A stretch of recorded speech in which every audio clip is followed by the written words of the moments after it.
Good evening, and welcome to another edition of One-on-One with OtunbaHOO. This evening, I have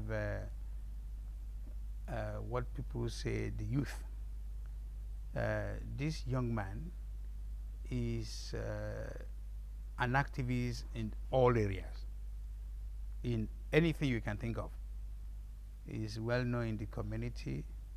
He has done a lot of community job. He is in the business of supporting people of his age group. Not that he doesn't have respect for the elderly, he does. But his concentration is seeing how best the youth can get help.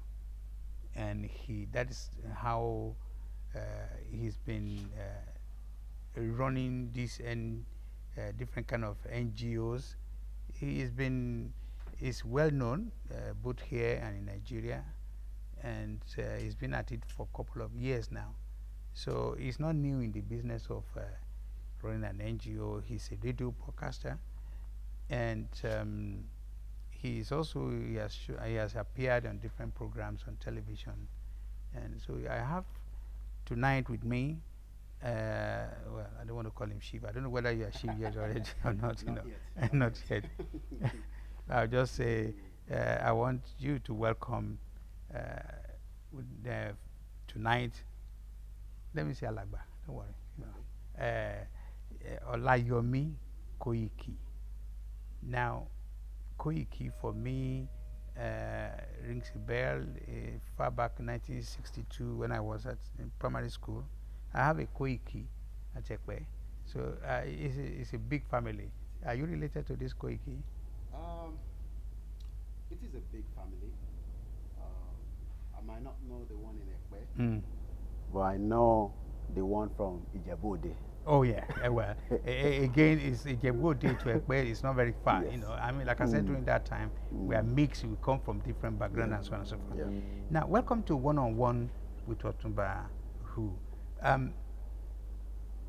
My usual practice is I get my guests to introduce themselves.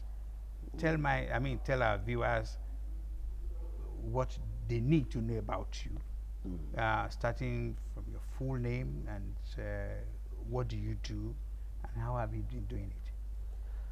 Well, good evening, and I'm pleased to be here, with Otunba. You've been someone I've been looking at from behind the scene for a very long time, and also it's a pleasure to be here with Heritage TV, a TV station that is transforming what we, the youth, are looking at in terms of innovation. My name is OLAYOMI Koiki, the son of Alhaji Mojid Omotayo Koiki, that passed out 36 years ago today. Wow, long time. So I'm sure that is an extra to get to know who my father is. I'm sure if a lot of people have listened to Chief Commander Ebenezer Obey, you must have listened to a music called Constant Star. Tegbe Bandara. That was okay, that is one of these members. He was the president of the organization. Group, yeah. Okay. Myself attended Onward Nursery and Primary School in Surulere, still a primary school that is still existing as I speak, because I saw the school when I was in Nigeria last year. I attended Abeokuta Grammar School, so I'm an Axoba. I left Abeokuta Grammar School in '95, where I was able to enroll myself to my first computer program in Igboshere in Lagos. Okay, around Campbell. That's correct. Campbell. And in 1998, my mom said it was time for me to travel out of the country. Your mom suggested that? Yes. Wow. Knowing, I don't know, maybe she saw the future as at the time in '98 for me to have been prepared, because I wanted to attend the university in Nigeria, but she insisted, you know, it's better to travel out. I could remember the date I left Nigeria. That was 21st of September 1998, traveling through Gatwick Airport. Okay. So we will say I left Nigeria about 19 years ago. Okay. Wow. And arriving into United Kingdom, I've done a 2 years program with a foundation course at London Metropolitan University, where I started as a media, and for whatever reason I put it on hold and then switched to hospitality and international studies. Okay. And I think the reason why I switched over was when I came into this country, I went straight into that industry, working in the hotels. Okay, okay. So for over 10 years, I've worked in all the 5-star hotels in this country, wow, in the United Kingdom. Mm. Again, I started as a person that just love being around people. I would say in the last 10 years, before the social media, I've always also been supportive to my mom, where we do what we call an outdoor market. Okay. And that outdoor market gave me the confidence to relate with people of different background that were not even, mostly not even from African community, but from other community, you know, in terms of their needs. Even though we were selling services, let me put it that way, but I believe I was giving more than the selling point in terms of their day-to-day problems, you know. So it's good to be here, and it's my pleasure that you are having me after watching you for a very long time, I would say. So thank you very much for bringing me on. You are really welcome. You are welcome, and I always say this also, that it's my pleasure. I take this opportunity also to compare stories, backgrounds. You said your daddy died 36 years ago. Yes. My daddy died 1972. He was 78. And my mommy died, she died first 1965, and she was 65. So and I also have been around for a while. I'm happy you said you are one of my fans. You are one of the people that always look up to me, and I want to maintain that status. I want to make sure that I don't disappoint you, either my age group or the people who are my children's age group, and so on. Now let's get started. You said a lot about all what you've done about supporting the youth, and you have you're also a radio broadcaster. Can you tell us a little bit about that?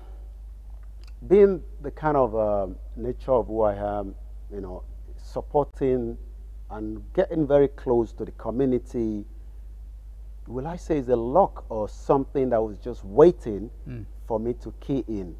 A lot of people have asked whether I've been a presenter for over the decade, but to be honest, I started working on the radio only last year, May. Wow. And you because I think I listened to your program all the time. Yeah. And it's fascinating to see that. Yeah. And so it's just all you're talking of about 1 year experience. That's correct. And again, it's because of the passion. If you have a passion for what you do, I remember there's a gentleman called Oscar Bimpo. Okay. I called him and I said I will do a coverage for you, a live coverage on Facebook for your program, not knowing I was helping myself. So I turned up, did what I love doing best, and he said to me, do you know this is a studio? I said, well, it doesn't look to me, but if you say so. And he took me to the producer, And right there, I was told, there's no Nigerian presenter on this platform. What do you think? And I said, okay, I will take it on board. And we had another meeting, and like they say, the rest is history. Yeah. And you're doing very well, because like I said, I have listened to your program 1 or 2 times, and I myself, I was on radio, and I tell you something, I love radio. Yeah. It is good. I was on radio for many years, and I still looking forward to join what I'm doing now, go back to radio, and also continue working on television. Yes, most of what I'm going to discuss with you tonight is going to be about your age group, youth, because there's no point asking you a question that I expect a 60-year-old person to deal with. Okay. Not long ago, our president, the president of Nigeria, whether correctly quoted or misquoted or whatever, but what majority of people gather out of it was like the president said here in the UK during the Commonwealth conference, that most of our youth are lazy. They do not want to work. They want everything to be free. And based on that, many people got angry. There's segments of the society that come out protesting and saying the president cannot say that. After all, the president is in a foreign country where he's supposed to sell the youth so that at least the other country can see his children, that they are not bad children. In fact, some people even made connections that here you have your own son enjoying the benefit of whatever he has not worked. You know, there's so many things, but I don't want to be partisan. But I want you to tell me what do you think? What are your thoughts? What do you think about that statement? What about that comment from the president? Thank you very much, Otunba, for that question. I remember when that whole issue of, like we say, whether misquoted or not. But the first question was, the president was not asked about the youth.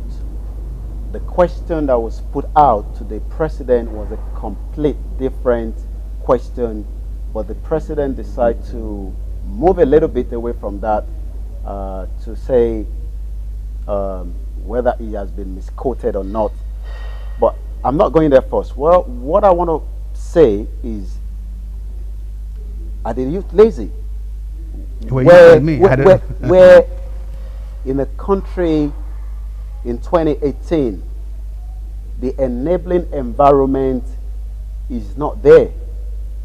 3 weeks ago, like a lot of my followers, I tend to engage more, both here in United Kingdom and also in Nigeria, with the youth. And what I've been doing, on my show is traveling around, with the technology, engaging with, youth as far as Benin, where I was interviewing Mike Dollar. Mike Dollar is an artist that doesn't have access to an enabling environment. Another couple of weeks ago, I was interviewing with a young man, youth, making sandals in Ekiti. Manufacturing shoes. Yes. And Otunba, you'll be amazed that when I asked Amzat his challenges. That's the name of that cobbler? Yes. Okay. I was expecting him as a youth to say money, but he said people were not buying into his idea. So, in a country where we have 60% of youth, 60% of age group of age 30, bracket, under 30. Yeah, under 30. Okay. And the system doesn't allow them to flourish, because what we want our youth to do is to flourish. Yes, that's it. So that they can be able to compete with any other youth right here in United Kingdom, or to collaborate not even to compete. Let's at least work together, synergy. But the enabling environment is not there. Well, the presidency will put it out to say we're doing everything to give an enabling environment. Otunba, I've just come back from Nigeria after 76 days, in January. You were in Nigeria for 76 days? And my whole engagement was with the youth. And a lot of diaspora will not spend, equivalent of that in one go.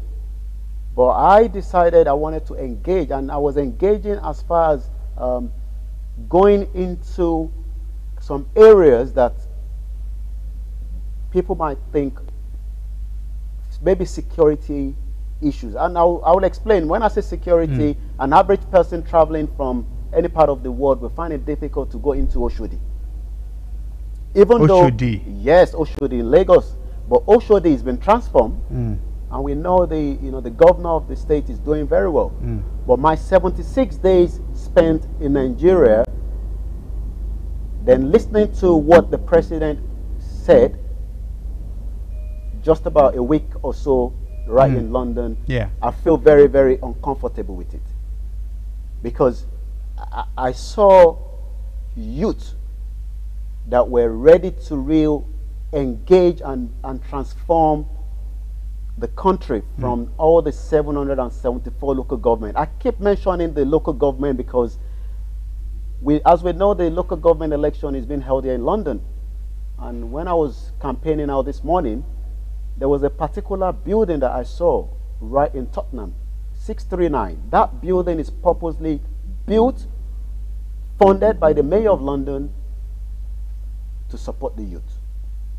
The whole building, I think I know the place, yeah. So that means a youth can have access to a workspace. A youth will have access to funding. Remember, I said Amzat was not even requesting for funding, because Amzat said to me, all the the natural resources that he needs for the sander is in Nigeria, so he doesn't need any foreign exchange to bring anything home. But the only thing he's asking for is the technology to be able to compete, so that by the time he's ready to sell the same sandal out of Nigeria to UK and Canada, or you want made in Spain or Portugal or whatever. And then that way you will be able to have that same, opportunity. So I'll put it there for now.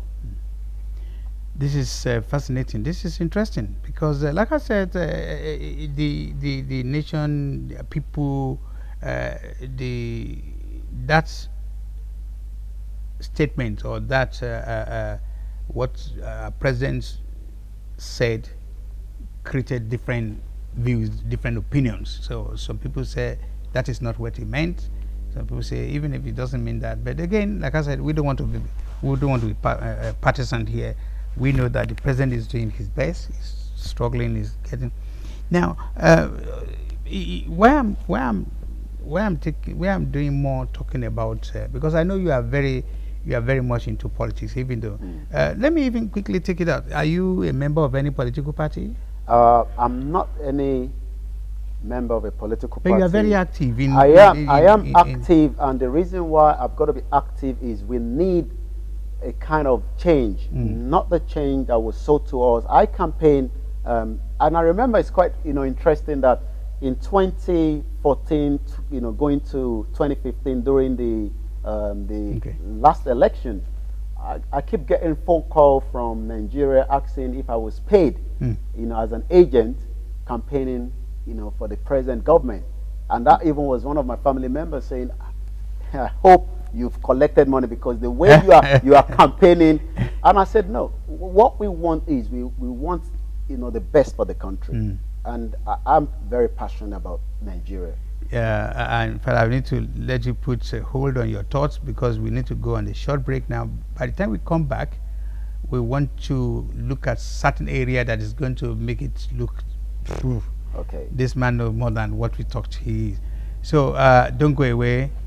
We'll be right back.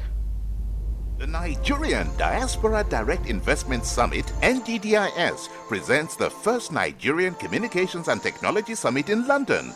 Working in partnership with the Federal Ministry of Communications, the Office of the Senior Special Advisor to the President on Diaspora and Foreign Affairs, the Nigerian High Commission in London, British African Business Alliance, we are attracting investors into the Nigerian economy. Our focus is on ICT on education, agriculture, health and business sectors. The summit will be attended by the Honourable Minister of Communications, State Governors, Director Generals of Agencies, UK Prime Minister's Advisor on Trade, private companies, individuals and diaspora business leaders and other international investors and funders. Come and meet potential investors, funders or partners. Date 10th and 11th May 2018. Venue, Central London. To register, please visit www.nddis.co.uk.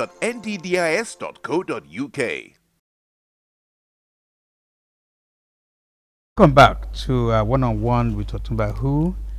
And my guest tonight is a young man, an activist, NGOs. He's been in the business for a long time. His name is OLAYOMI Koiki. And we've been talking about activities of his engagements, or what he has been doing, and we talk about the youth activities in terms of are they lazy? The question was, and he cleverly said to me that he did not see that, judging from the number of days he spent in Nigeria recently and all the area where he's been to, and so, but again, I'm going to continue, rubbing minds with him, because I read a lot about this young man, and I also watched his, and I see that he's politically motivated, and I can see that. So now that he's saying he's not a member of, I want you to answer the question again. Are you sure? Because I have seen a poster where you are part of the personnel, the people in that poster. You won't go on any political you either go on APC poster because you believe in APC, or you have the umbrella because you are a PDP. So what are you doing in this poster? I think it's something to do with, tell me about what were you doing there? There's a political party that is called Welfare Political Party. I was given a platform to join them, just like you joining a WhatsApp group, but I got to understand where and what position they have as a political organization. And being someone in the media, I voluntarily myself to work along with them and support the vision that they have. We cannot sit behind the scene no longer saying you will not be a member of a political party. You must be a member of any political party of your choice.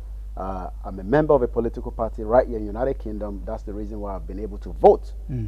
Even though if you're not a member of a political party, it's still your duty to vote. But the only difference is, being a member of a political party, you will have more engagement with that political party. So yes, I've been working tirelessly behind the scene with Welfare Party since last year. Also, there's a couple of movements that is ongoing as we speak now, and I'm also engaged fully with some of these movement as well. Yeah, that's exactly what I'm trying to say, because from experience and also the way we are structured. The way we are structured, by if you are a friend to an enemy friend or whatever, you'll be casted, you'll be castigated, you'll be said that you are not my friend, even though you are the friend to Mr. A or your friend A, and because you see something noble or see something good in the other person B, who's not a friend of A, and because you are C, how are you saying that? Excuse me. Are you saying if APC come to you tomorrow to come and do the same support? I'm sorry about that. To come and support them, are you going to do the same thing? Is the Welfare Party not going to be angry because you're saying to me now you're not a card-carrying member of Welfare Party? That's correct. Are you willing to go to PDP and do the same. Okay, let me. Give them the same support. I will answer that.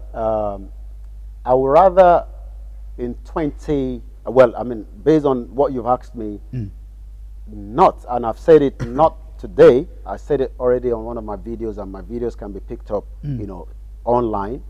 That I will not be supporting the APC come 2019. If I've done that in 2015, and my expectation as a youth was quite high, doesn't mean they've not been able to work on a couple of things that we might be able to say, well, in this sector. But looking at the timeline that they have as a main party holder in the government, we were expecting something much more faster and bigger. And people might say, well, maybe we should give them time. Yeah, but before you go to asking for more time, tell our viewers, what exactly, what were your expectations? What are you expecting? What exactly were you expecting from the government that the government have not done, concretely? Some of the things that I was expecting the government to have done in 2015, by the time that we came into the power, is to work on the education system in Nigeria. Okay. The education system right now is a very, very sad one. And I know that because I'll give you an example.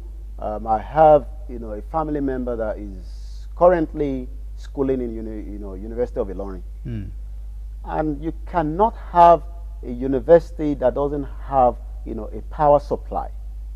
You don't have power supply? Yes. And University of Ilorin, and University of Ilorin to me is more of engineering oriented so this is where I would expect the government of the day to have used the technology. It's available. The technology is there to make sure at least we have a structure that could put in place in under a year or 2 hours, where we can feed a whole university to be stable of 24 hours power supply. Some of the students can be used as a project to do some of these, like as they do here, projects of. So that is education, and the reason why I've picked education, even though there's a lot of other issues, because there's real poverty in the land, but the reason why I picked up education is, if a well-grounded person, whether going to university or a technical school, is well equipped with the right material, with the right technology, then they will be able to stand on their own and employ one person, and then one person becomes multiple. And I'll tell you that, again, part of my visit to Nigeria took me to Abeokuta, and I engaged in Ogun State, State for the viewers. And when I got to Abeokuta, it was on an invitation from some of the youth that have been following what I do in terms of my media work in United Kingdom. So on arriving to Abeokuta, I visited, these youth making, adire, called adire. Yes, the material that can now be designed. These youth have 35 staff working under him, with trainees and all that. 35, and some of them are being paid. But the problem again is that youth doesn't owe them salaries. It doesn't owe them salary. Okay. So so having 35 staff as a youth in a country where there's challenges. So some of these youth are not looking at the challenges. They are looking for results. They are looking for how to implement, to move the country forward.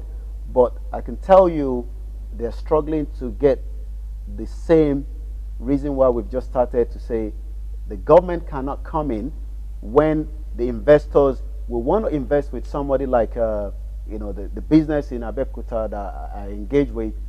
But because of the statement that was issued here in the United Kingdom by the president, whether well said or unsaid properly, would not allow an investor to want to go into that area, even though we have someone like him with 35 staff working under him. Yeah. I was trying to find out exactly the need of the youth, because this is crucial. You have said enabling environment. What enabling environment do you have in mind? What do you want government to what kind of provision do you want government to have in place to enable our youth to prosper or to do more, or to apart from education, of course? I agree with you that education is a foundation of everything. Otunba, I will give you another instance. Again, I visited a farm in Kobakwe. Where is Kobakwe? Again, in Ogun State. In Ogun State. Kobakwe, where there's a vast amount of land for agriculture. We know the government is doing everything, but I was told when I was in Abeokuta that to access the loan to be able to have a youth or anyone into agriculture, it's not as easy as the government is saying so. So that means part of what we are expecting the government to do is you must be able to have, organization in the country, because the government cannot know what is happening in the state. Likewise, the government cannot be everywhere. But what we're expecting the government to do is a good verification of whatever project that they are putting out. And if you're putting out a project where people cannot have access to that same information, because I remember, not this trip, the previous trip I went to Ogun State during the Ogun State Investment Forum, I had, the Minister for Agriculture, Adu Ogbe, saying you must be part of a cooperative before you can access some of these loans. But even though we know few individuals, few cooperative, yet cannot have access to some of these loans. Why is that? What are the difficulties? The difficulty is the Bank of Industry, as an example in Ogun State, doesn't have the funding. So that means if the government... So what do they do then? If you say... if the funding is not there, then how do you access that fund? Yeah, you know why I asked you that question? Long time ago, after my first 10.5 years in Germany, I went back home in the 80s. And I went to post office. There used to be a big post office on the Marina Street, Marina Road or whatever, yeah. And I went inside there to ask to buy a stamp. And guess what? They said they don't have stamps. So that's why I'm asking you. Now I say, okay, can I buy a newspaper? Because they don't have stamps. So when you say that the bank have no fund, and what exactly are they doing? How do you explain that? It's sad, because when I was told, we can't have access to this fund, I mean, like, just the way you were amazed. Yeah. But for me, I wasn't anymore, because by the time I have spent, and again, I have to say, big thank you, because the trip was only meant to be for 2 weeks. I went on behalf of N Foundation, being one of their PRO. Ended up spending 76 days. So I decided to change my ticket. I must say, I've been through that before, but I was supposed to stay 1 month, and I ended up staying 10 months. And that was an experience. But I know what you're talking about. But the beauty of it is, there's still a question you've asked me, and I want to get that clarified in terms of, if another political party comes in. Yes, and ask you We've got to remember, with the media, especially with the work I do, if APC, as an example, come in and say, oh, we want to advertise through the radio station that we work, we cannot say no. Okay. Even though we know the same way BBC runs, the political party here, everybody must be given an opportunity. But yeah, but that's a state-fund radio, television station or radio station. Me personally, right, I won't be campaigning for APC in 2019. Is it so bad? Well, like I said, my expectation, as a government, they have all the resources in their capacity, regardless of whether, we know of stolen funds. stolen funds shouldn't have anything to do with a mother that is trying to give birth in any of the 774 local governments without having access to good health care. Now, this is very interesting, and this is taking me. You see, I'm very cautious of taking you to an area that I believe might be very difficult for you to deal with. Corruption. What's your understanding? I mean, again, I'm sorry. I've seen young people of your age group being involved, and I have a lawyer friend who only his main job in Nigeria is fighting for the youth. That because he said the oldest among his clients are 26, 27, 28, 30, and most of them are in prison. So, do you is that corruption? Is it something that eating into everybody? Is it so endemic? Is everybody corrupt in our society? I keep saying the reason why the country is embedded with a kind of corruption system, firstly, is because the poverty level that has been embedded with us for over 57 years. If I can have access to just bread and butter this morning with baked beans, and that could take me for another 6 hours, my mind shouldn't think of trying to embezzle the organization I'm working for.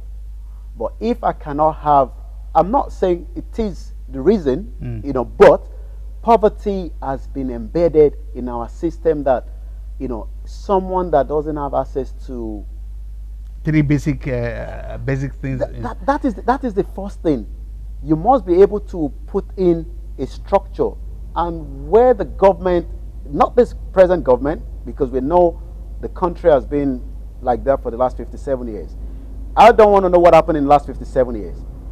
What I want to be concerned now is what is happening in 2018. I must quickly stop you there because we need to go on another break, and by the time we come back, I want you to start talking about solution to these problems. Yes. Because like I said, like Obasanjo just said sometimes, he said he's on the departure lounge, like he's going, and when I look at myself over 70, I say, I hope I'm also not in departure lounge.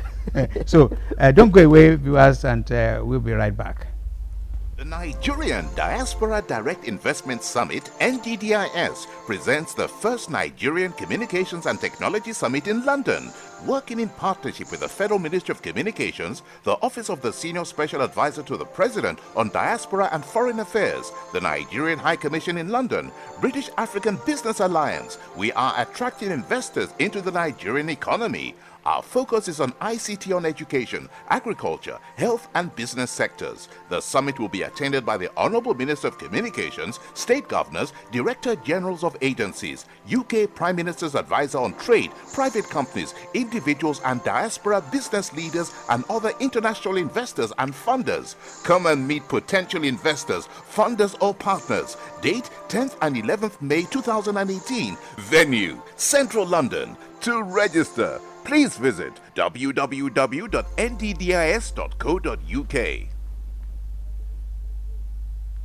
Welcome back to One-on-One with OtunbaHOO. My guest tonight is a young man, he's an activist, he's been through many things, he's been very supportive. I also listened to one of his campaigns not long ago when he was talking about the problem of guns, knife and all that kind of thing. He's so passionate about all these little things, and I must be honest with you, I was busy studying and doing some other thing, but not very active at his age, because during that time in Germany, the struggle is to get education, go back home and do the NYC. So but we've lost so many of your age group not long ago, even younger than you are. Yeah. And what do you think is wrong? What is going on? I don't want to look at what the problems are right now.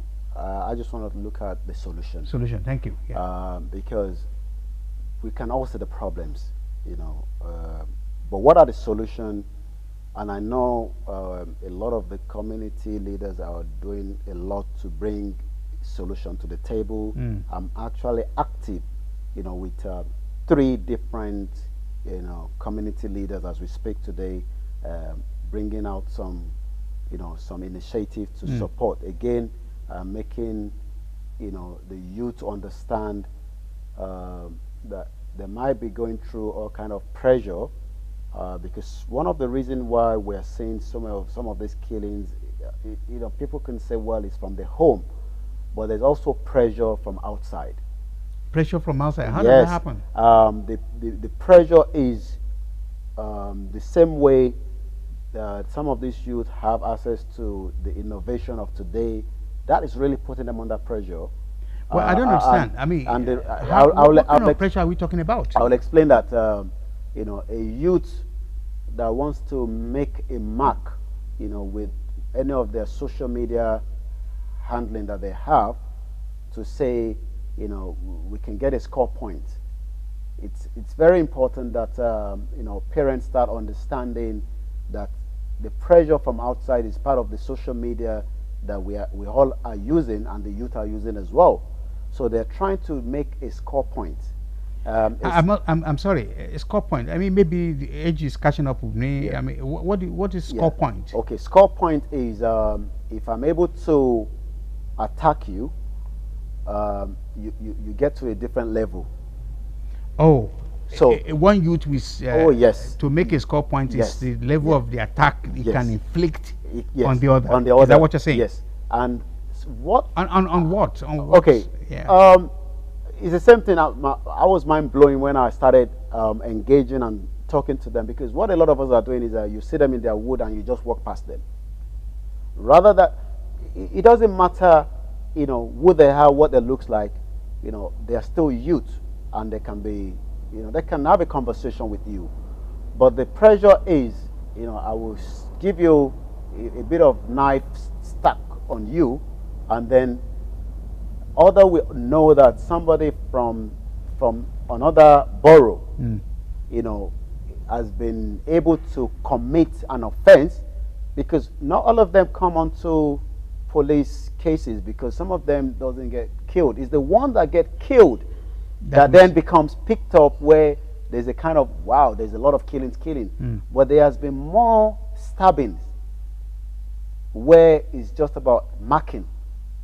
So that means if you get marked, the person that get marked then get a score point on a particular social media network. It is important that we penetrate to get to listen to them. And this is why one of the organizers for what is coming up very soon is it's going to be a roundtable of the youth. Bring them into a different environment, let them be the one in charge, and we will just sit behind and let them talk. I know also a lot of people are saying, it's from the broken homes and all that. Again, we will have different opinion, but from what I have been hearing on ground is a kind of hatred between some of these, youth. I mean, because of time, I really have learned a couple of words from you tonight, which, to be very honest with you, I don't know before, and I'm not joking, because when you say score point, of course I know what stabbing is, and then, but you see, it looks like it is we need all the time to go into nitty-gritties of all this, what's happened, what are the causes. But this now take me back to before we went on break, when I was asking you what are these probable solutions. Just 1 minute. What do you think are probable solutions to? Because here you have a youth that they have an enabling environment. Now we have youth the opposite. They don't have any enabling environment, and they still probably doing better. They're not killing each other. Yes, there might be some other freak accident all over the place, you understand me? But not as it is when they are well fed. They have a better life, you understand me, compared to a youth in Uganda or in Zimbabwe. So what do you think are probable solutions you are looking from government back home? Let's stay with Nigeria first. Just 1 minute. Because of time. Some of the solution I'm expecting, the government of the day in Nigeria to be doing right now is giving access of information. Information is something that they lock away in Nigeria, and if you don't have access to information, there's not much you could do. I could easily walk into any of the local government in the United Kingdom and I could get any information. Even some of them, you might have to pay for it under freedom of speech, but I will be able to get it. If a youth in Nigeria go to any local government in Nigeria, the information is not there, because that means, you know, they're hiding certain information, you know, to help the youth. Also, quickly, because I know that, you know, we haven't got much time, I expect, you know, the government of the day to provide access to real loans, not the for those who want to be entrepreneurs. Yes, you know. and if you're going to give loans, you don't give criteria where they don't have houses to, you know, to get as those equity to, but yeah, you know. I So yeah. all you need to do is, you know, same way, if you've been able to, and I think, you know, they're working on that now. If you have been able to go through the NYSC, there should be a loan available for you without good, any kind of criteria hanging on it. That's good. I mean, part of the thing. Now, you're a very busy man. You do a lot of things. Also, you are more all the time on radio, NGO visits, and so on and so forth. You're also a family man. Yeah. Blessed with children. Yes. Okay. I don't want to, because our tradition do not allow us counting how many children do we have. But if somebody asks me now, I will say I have 7 children. I say, yeah. So, what other things do you do apart from being a family man, being a radio broadcaster? At my leisure time. Do you have sports? Yeah. Hobby? At my leisure time, I like taking a walk without having any of my gadgets with me, because I'm someone that have my device with me all the time. So, you know, sometimes if people don't tend to see me online, that means I'm just taking a walk in the park on my own. Just on your own? Yes. You don't do that with the family or the children? No. I don't do that. You know, I have a different kind of engagement. Okay, I do with the family. With the family. Okay. But the reason why I do that is it gives me opportunity to reflect, because the way I see the world is until you can reflect who you are, then you can be able to do more, you know, back, you know, to the earth itself. In terms of you know, my engagement with the family, I spend quality time, you know, with my family, you know, both here in United Kingdom and also in Nigeria. So, you know, because without the family, I won't be where I am today. Knowing that, you know, I know you might still want to ask that, in terms of, you know, how do I support what I do? You know, I yeah, that was you know, and like I said, you know, a big kudos to you, Otunba.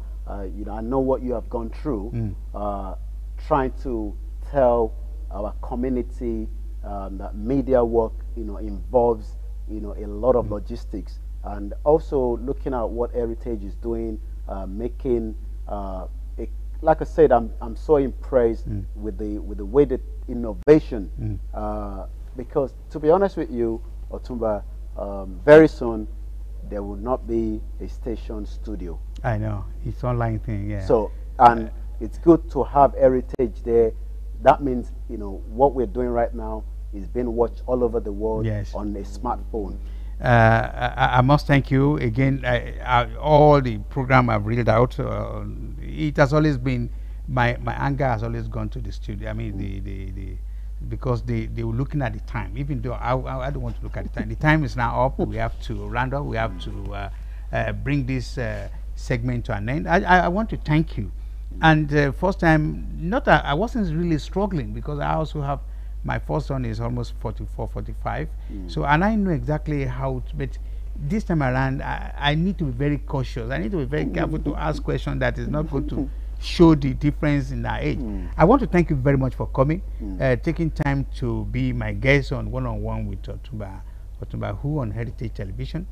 As usual, this program can be seen all over because it's going to be uploaded on YouTube, and anything that goes onto YouTube, it becomes a worldwide thing. Anybody and everybody can see it.